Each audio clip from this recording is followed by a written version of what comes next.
Bismillahirrahmanirrahim. Assalamualaikum warahmatullahi wabarakatuh. Kali ini kita akan bahas tentang metode pengembangan multimedia ya.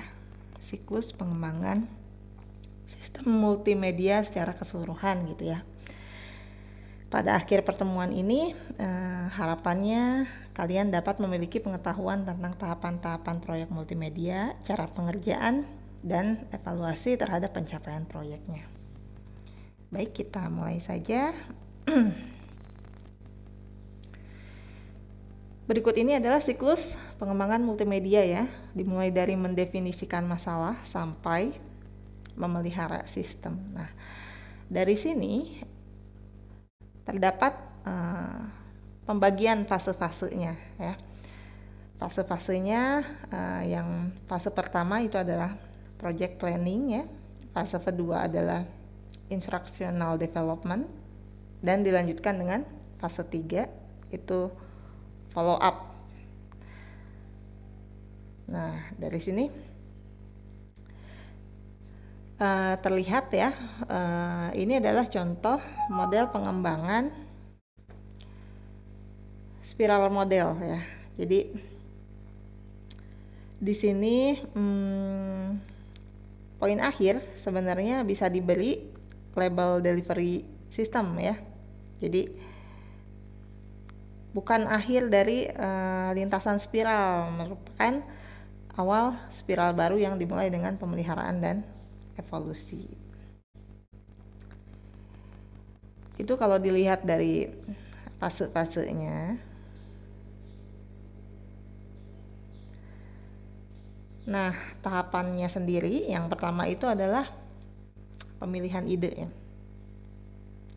Jadi tahap ini pembuat proyek itu memilih topik atau ide yang nantinya akan diproses untuk membuat proyek secara menyeluruh.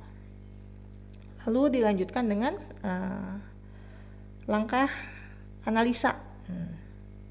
Pada langkah ini pembuat proyek akan menganalisa kebutuhan biaya ya, isi proyek, misalnya pasar, teknologi, media perantara.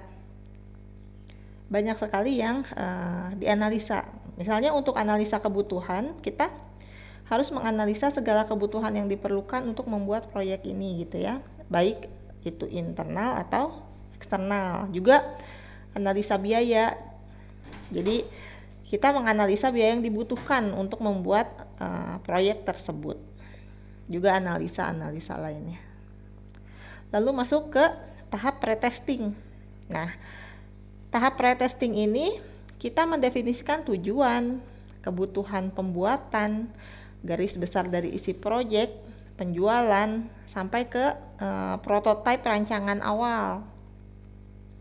Baru masuk ke prototype development. Di sini desain dilakukan ya, ada rancangan isi, ada user interface, ada jalan cerita dari proyeknya atau storyline ya, serta melakukan tes untuk prototype. Lalu masuk ke alpha development atau melakukan finishing dari desain ya. Desain yang bentuknya storyboard dan flowchart tadi kita lakukan finishing, lalu selesaikan jalan ceritanya dan kita buat desain grafisnya.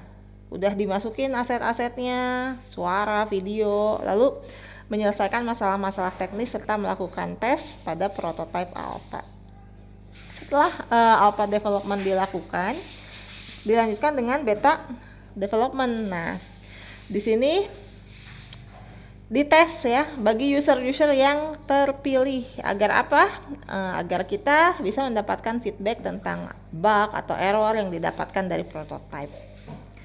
Terakhir, tahap delivery, yaitu tahap akhir dari pembuatan proyek ya. Biasanya digunakan untuk menyiapkan technical support atas feedback dari pemakai proyek. Nah, itu secara garis besarnya.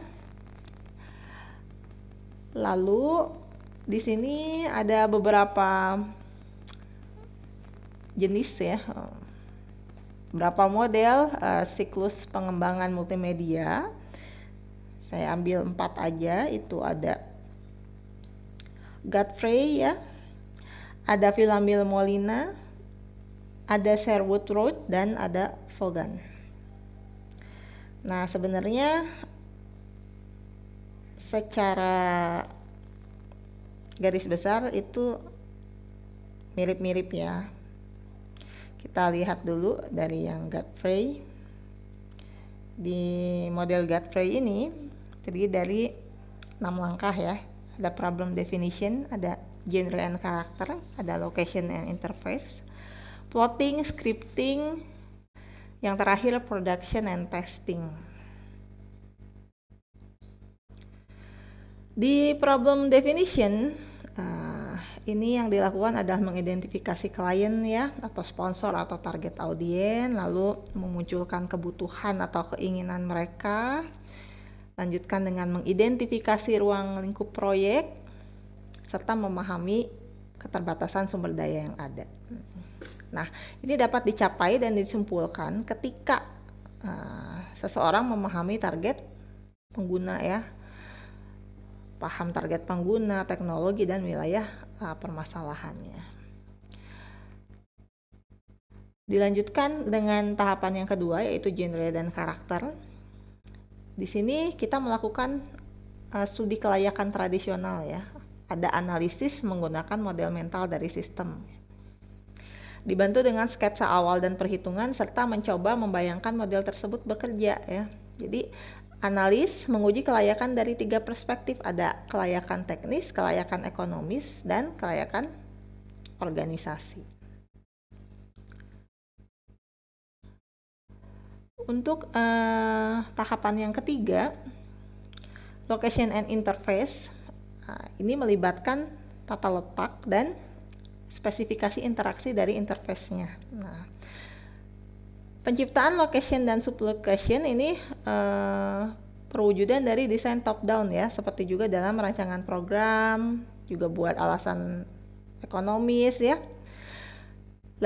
Location sama sublocation ini akan sering digunakan kembali. Jadi pusatnya adalah pada sketsa setiap location ya, di mana objek yang dapat bergerak maupun properti itu ditempatkan. Lalu menambahkan hal-hal tersebut ke dalam repositori yang ada.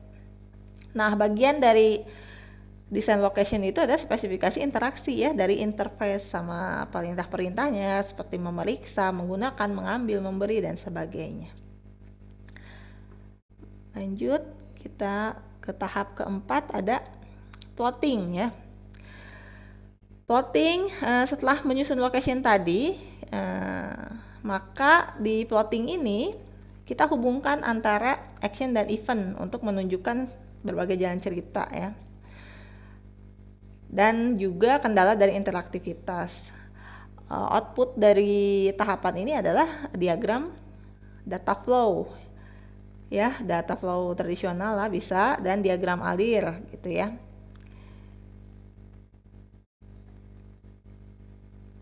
Di tahapan kelima ada yang namanya scripting.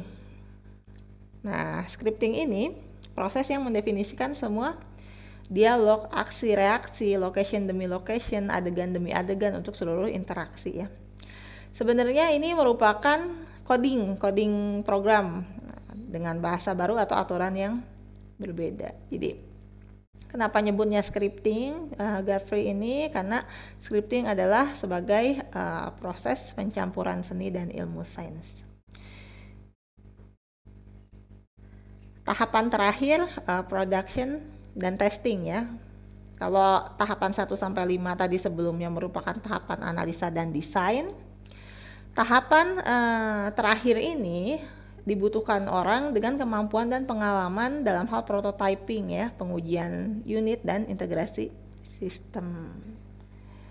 Jadi di sini dibutuhkan pengujian yang mendetil ya sebelum produk tersebut jadi lebih sempurna. Kita lanjutkan dengan model-model yang lain di video part 2.